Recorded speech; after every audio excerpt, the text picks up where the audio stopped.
This is Mary in Hertford, and she's contacted us on behalf of her husband, Dave. He's 55 years old, he's a primary teacher, and she says he's suffering from severe stress and depression.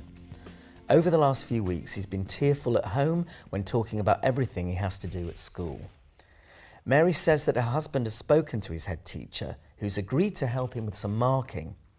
But she says that Dave takes a lot of pride in his work and is unable to say no to other people asking him for help. The situation is affecting the whole family and she doesn't know how to help him.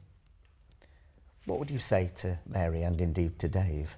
Dave would need to call in, and I would be suggesting that, in fact, we probably make an appointment for him to speak to one of our counselling team.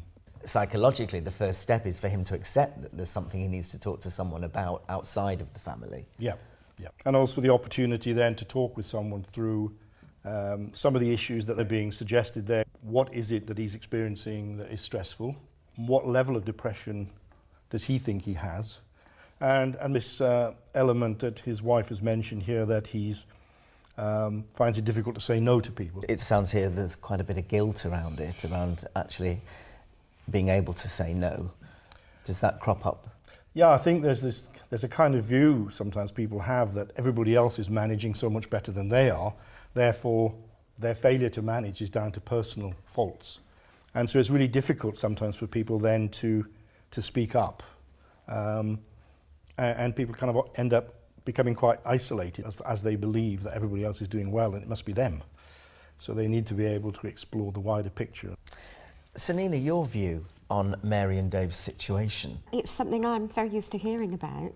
I think there are real issues around teacher mental health and the problems teachers have with saying no. It's in the very nature of the job that we absolutely want to do the best for the pupils. It's good that he's having the extra help with marking, but there may also be solutions such as being able to download lesson plans, which are all available now, on the internet, to save him with all the workload that's putting in. And I would also say most local authorities have their own welfare services. And given the fact that there is signs of depression here, maybe there needs to be some, intervention by his employer as well to make sure that they're actually meeting his needs. In terms of health and well-being, do you think more can be done by leadership teams in relation to looking after the psychological, emotional well-being of the team? Yes, many schools now have bought into